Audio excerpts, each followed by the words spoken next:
Entity relationship diagrams नाम ही बता रहा है कि इसके अंदर एंटिटीज़ का रिलेशनशिप बनाया जाएगा, लिहाजा मेन चीज़ जो हम ड्रॉ करेंगे वो होंगी एंटिटीज़।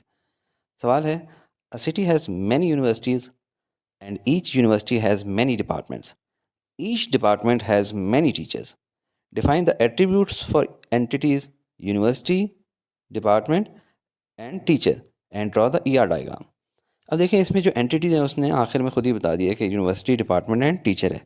तो एक चीज़ आप याद रखें कि जब भी आपने एंटिटी लिखनी है तो वो आपने कैपिटल में लिखनी है और सिंगुलर में लिखनी है। यहाँ तो ऑलरेडी उन्होंने यूनिवर्सिटी लिखा हुआ है, अगर यूनिवर्सिटीज़ भी लिखा होता तो आप उसको यूनिवर्सिटी बना देते। अब देखें सेंटर पॉइंट हमारा क्या होगा। A university has many departments and a department has many teacher. तो डिपार्टमेंट सेंट्रल चीज़ है जो यूनिवर्सिटी का भी हिस्सा है और टीचर से भी ताल्लुक है उसका। तो डिपार्टमेंट को सेंटर में लिखेंगे, एक तरफ इसके लिख देंगे यूनिवर्सिटी और दूसरी तरफ लिख देंगे टीचर। नीटनेस हो इसलिए आपने पहले नाम लिखने हैं, उसके बाद इनको रेक्टेंगल में कवर करना है। अगर पहले आप रेक्टेंगल बना देंगे बाद में डब्बा बनाएंगे तो अक्सर स्टूडेंट्स की राइटिंग बाहर चली जाती है और गंदा लगता है। नेक्स्ट आपने इनकी रिलेशनशिप निकालनी है।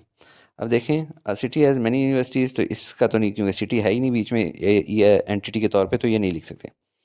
Each university has many departments, यानी each university has many departments, तो ये वन हैज़ मैनी। ठीक है, तो वन टू मैनी रिलेशनशिप आपने इनका बना लेना है। ठीक है, और दूसरी तरफ each department has many teachers, तो वन हैज़ मैनी। अब इनके बीच में आपने यूँ लाइन लगा लेनी है जो कि हैज़ के थोड़ा सा पीछे से होके गुजरे, यानी इसमें से नहीं गुजार देनी। इसी तरह यहाँ पे भी, लेकिन इससे पहले यहाँ पे इसको डायमंड में भी कवर कर लें। ठीक है, यहाँ पे भी लें और इसको भी डायमंड में, जो कि फंक्शनैलिटी को शो करता है। ठीक है, each university has many departments, each department has many teachers. तो ये आपकी बेसिक ईआर डायग्राम तो बन गई है, लेकिन अभी आपने साथ में एट्रीब्यूट्स लगाने हैं। एट्रीब्यूट्स आपने पहले नाम लिख लेने हैं, पहले से यूं करके एलिप्स नहीं बना लेना आपने, और इनमें पहला लफ्ज़ कैपिटल होता है, बाद में आप कोई छोटी मोटी एब्रीविएशन भी यूज़ कर सकते हैं, जिस तरह मैंने अपनी तरफ से UNIV, क्योंकि ये हमारा काम है कि हम एट्रीब्यूट क्या नाम देना चाहिए। ठीक है, तो पहले सारे के सारे एट्रीब्यूट्स लिख दें। यूनिवर्सिटी की ID, यूनिवर्सिटी का नेम, यूनिवर्सिटी का एड्रेस, यूनिवर्सिटी का टेलीफोन, इतने काफ़ी हैं। अब डिपार्टमेंट में चलते हैं। डिपार्टमेंट की ID, डिपार्टमेंट नेम, मैंने DEP डबल टी कर दिया एब्रीविएशन के तौर पे। डिपार्टमेंट का फ्लोर, के कौन से फ्लोर पे है बिल्डिंग के अंदर, और डिपार्टमेंट के HOD का नाम। इसी तरह टीचर ID, टीचर नेम और टीचर टेलीफोन। अब इसमें हमने एट्रीब्यूट्स लिख दिए। अब हर एंटिटी के जो एट्रीब्यूट्स हैं उसमें एक एक की ढूंढनी है, जो कि नॉर्मली ID ही होते हैं, उसको हम लोग अंडरलाइन कर देंगे। अब हम लोगों ने इनको एलिप्स में बांधना है। एलिप्स नॉर्मली गंदी शक्ल का बन जाता है बच्चों से, तो उसका आसान तरीका ये है कि एक लाइन इसके ऊपर लगाएं, एक लाइन इसके नीचे लगाएं, और एक तरफ से ब्रैकेट नुमा चीज़ बना दें, दूसरी तरफ से भी ब्रैकेट नुमा। अभी आप देखें, मैं सब के ऊपर ये करता हूँ। यूनिवर्सिटी नेम के ऊपर, फिर यूनिवर्सिटी एड्रेस के ऊपर, यूनिवर्सिटी टेलीफोन के ऊपर, डिपार्टमेंट ID के ऊपर, डिपार्टमेंट नेम के ऊपर, डिपार्टमेंट फ्लोर के ऊपर, डिपार्टमेंट HOD के ऊपर, टीचर ID के ऊपर, टीचर नेम और टीचर टेलीफोन। क्या कंप्लीट हो गया ये डायग्राम? नहीं। एंटिटीज़ को एट्रीब्यूट से मिलाने के लिए जो लाइन बनानी है वो कहाँ से बनाएंगे? यहाँ से नहीं, हमेशा याद रखें सेंटर, खूबसूरती भी लानी है आपने। ये नीचे नीचे। अभी डिपार्टमेंट की तरफ आएँ, ऊपर ऊपर, नीचे नीचे। टीचर की तरफ जाएँ, बीच में से ऊपर, बीच में से ऊपर, बीच में से नीचे। तो ये हमारी ईआर डायग्राम बन गई है इस सवाल की।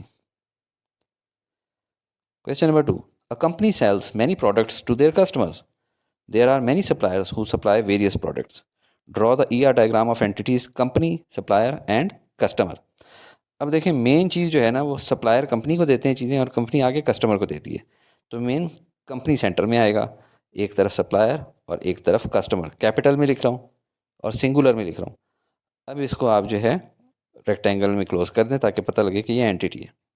अभी सवाल की देखें, a company sells many products to their customers, यानी एक कंपनी है और कस्टमर्स बहुत सारे हैं। तो ये a company sells to their customers, यानी one company sells products to their many customers. अगला क्या है, there are many suppliers who supply various products to the company. तो many suppliers supplies to their company. वैसे देखा जाए ना, अगर लॉजिकली, ये इसको कहा जाता है बिजनेस रूल्स, कि ये आपको डिफाइन कर दिया गया कि यार इस तरह से बनाना है कि कंपनी एक ही है। लेकिन अगर कंपनियां ज़्यादा हों, जैसा कि दुनिया में होता है कि एक सप्लायर है, वो बहुत सारी कंपनियों को दे सकते हैं, सिर्फ एक ही कंपनी से तो उसने ठेका नहीं लेना होता। और ये देखें, ये बिल्कुल रनिंग में स्मॉल में लिखना होता है, ठीक है, और आखिर में नॉर्मली इसकी निशानी है एस एस आना चाहिए। अभी इसके साथ जो है आप पीछे से लाइन गुजार दें और डायमंड भी बना दें ताकि फंक्शनैलिटी नज़र आ जाए। अब हम लोगों ने इनके एट्रीब्यूट्स लिखने हैं, और वो रनिंग में लिखते होते हैं जिसका पहला लफ्ज़ कैपिटल होता है। सप्लायर की जगह SUP मैंने एब्रीविएशन सी बना दी है, supplier ID, supplier name, supplier address, supplier telephone. इसी तरह company ID, company name, company address, company telephone, customer ID, customer name, customer telephone. अब अगला स्टेप क्या है, हम लोगों ने प्राइमरी की जो भी होगी उसके नीचे अंडरलाइन लगाना है, तो नॉर्मली आईडी के नीचे लगाते हैं, supplier ID, company ID, customer ID. और अब इनके गिर्द इलिप्स बनाना है, तो तरीका वही कि ऊपर एक लाइन लगाई, नीचे लाइन लगाई, और राइट लेफ्ट से ब्रैकेट, ऊपर लाइन, नीचे लाइन, राइट लेफ्ट से ब्रैकेट। जल्दी जल्दी से मैं क्विकली कर दूं सारे के सारे, कंप्लीट होगी। अब आपने एंटिटी को और एट्रीब्यूट को मिलाना है, और कहाँ से मिलाना है, जो एंटिटी का सेंटर पॉइंट हो वहाँ से, यानी ऊपर भी और नीचे भी। ये सप्लायर की तरफ देख लें, अब कंपनी में देख लें ऊपर की तरफ से और नीचे की तरफ से, कस्टमर में देख लें ऊपर से और नीचे से। तो ये हमारी ER डायग्राम क्वेश्चन 2 की भी कंप्लीट हो गई है। Question number 3, an institute offers many courses, a student is allowed to register in only one course at a time, an instructor teaches many courses, draw the ER diagram of entities courses, student and instructor. अभी एक चीज़ जो आपने यहाँ पे फ़ौरन पकड़ लेनी है, जो इसमें एंटिटीज़ में कोर्सेज लिखे हैं ना, आपने कोर्सेज नहीं लिखना, कोर्स लिखना होगा, ठीक है। और अब देखें कि स्टूडेंट और इंस्ट्रक्टर का रिलेशन डायरेक्ट नहीं होता। देखें, स्टूडेंट ने कोर्स पढ़ना है और इंस्ट्रक्टर ने कोर्स पढ़ाना है, तो बेसिकली कोर्स हमारी सेंट्रल चीज़ होती है। एक तरफ इसके हम लिख लेंगे स्टूडेंट और दूसरी तरफ इंस्ट्रक्टर, और इनको रेक्टेंगल में लिख लेंगे, ठीक है। और ये लिखने भी कैपिटल में होते हैं और सिंगुलर में। अभी देखें कि a student is allowed to register in only one course, ठीक है। एक स्टूडेंट एक ही कोर्स के अंदर रजिस्टर कर सकता है, लेकिन कितने स्टूडेंट्स होंगे, बहुत सारे, तो many students can register to one course, ठीक है। एक कोर्स में एक स्टूडेंट तो होता है, लेकिन एक स्टूडेंट एक कोर्स में तो रजिस्टर करता है, लेकिन एक कोर्स क्या एक ही बच्चा पढ़ेगा? आपकी क्लास में एक ही बच्चा है क्या? नहीं, तो बहुत सारे, many students registers to one course. तो ये थोड़ा सा लॉजिकली भी देखना होता है। आगे देखें, an instructor teaches many courses, इसको यूँ भी पढ़ सकते हैं, many courses are taught by one instructor, यानी many teaches by one instructor. तो ये आपका ER का मेन फ्लो बन गया है। अब इधर से लाइन लगा के डायमंड रिंग बना लें, इधर भी लाइन बना के डायमंड रिंग बना लें ताकि फंक्शनैलिटी नज़र आ जाए। अब हम लोगों ने बनाने हैं एट्रीब्यूट, जो कि बहुत ही आसान है। स्टूडेंट आईडी, स्टूडेंट की जगह मैं एब्रिविएशन लगा रहा हूँ STUD। इसी तरह स्टूडेंट आईडी के साथ student name, student address, student telephone. फिर कोर्स के अंदर चले जाएं तो course ID, course name, course hours के एक कोर्स कितने घंटों का है, जैसे इंजीनियरिंग यूनिवर्सिटीज़ में होते हैं। फिर इंस्ट्रक्टर आईडी के पढ़ाने वाले की आईडी क्या है, इंस्ट्रक्टर नेम, और इंस्ट्रक्टर का टेलीफोन नंबर। अब ये जो एट्रीब्यूट्स हैं इनको एलिप्स में बांधना है, तो एक दफ़ा जिस तरह स्टूडेंट की आईडी है उसके ऊपर लाइन लगानी है, लेकिन नहीं, इससे पहले एक चीज़ हम मिस कर गए, क्या, प्राइमरी की। तो प्राइमरी की इसकी नीचे अंडरलाइन, कोर्स आईडी के नीचे अंडरलाइन और इंस्ट्रक्टर आईडी के नीचे अंडरलाइन। अब एलिप्स बनाना है, ऊपर लाइन, नीचे लाइन और राइट लेफ्ट से ब्रैकेट बंद, ताकि शेप आपकी अच्छी आए। इसी तरह स्टूडेंट नेम के, स्टूडेंट एड्रेस के, स्टूडेंट टेलीफोन के, course ID, course name, course hours, instructor ID, instructor name, instructor telephone. अब कहाँ पे लाइन लगाना रहेगी, अब हम लोगों ने इनकी कनेक्शन करना है, स्टूडेंट का और उसके एट्रीब्यूट्स का। तो ऊपर सेंटर से लाइन निकाली और इधर इसी नीचे वो पॉइंट से एक और लाइन। इसी तरह नीचे कोर्स में भी ऊपर नीचे, जो लाइनों का निकालने का पॉइंट होता है ना, तो वो एक ही होना चाहिए, जैसे यहाँ पे, ठीक है। ये नहीं कि यहाँ से निकालें, क्योंकि उससे डायग्राम गंदी लगती है देखने में। और final question, question number 4, a city has many cable TV companies, each company has many TV channels, a customer subscribes cable TV from only one company, draw the ER diagram of entities. कौन कौन सी entities हैं, cable company, channels and customers. अब आप देखें, company तो singular में ही है, लेकिन चैनल्स जो है ये प्लूरल लिखा हुआ है, ये भी प्लूरल। तो आप लोगों ने करना क्या होता है, सिंगुलर में लिखना होता है और कैपिटल में।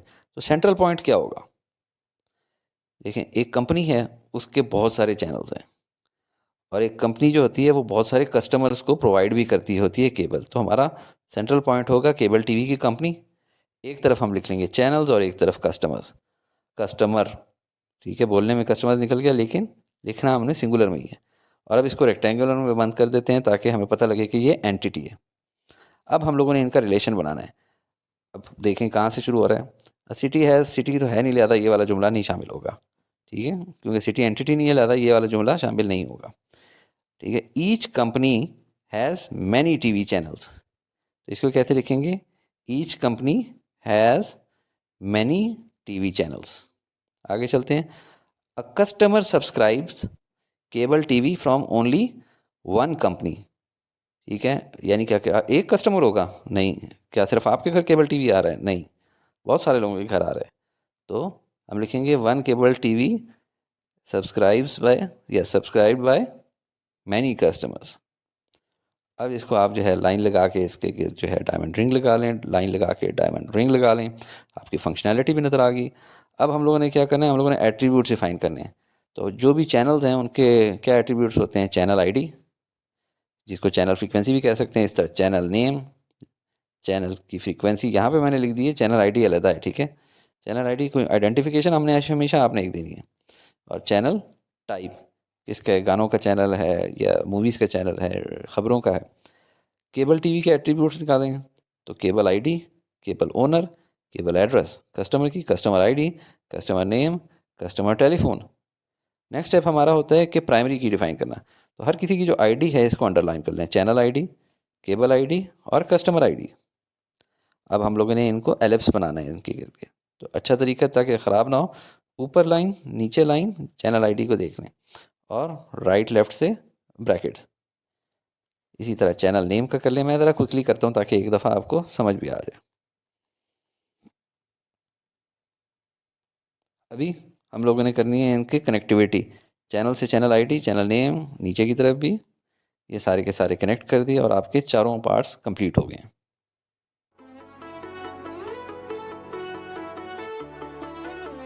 Study with me, a learning experience.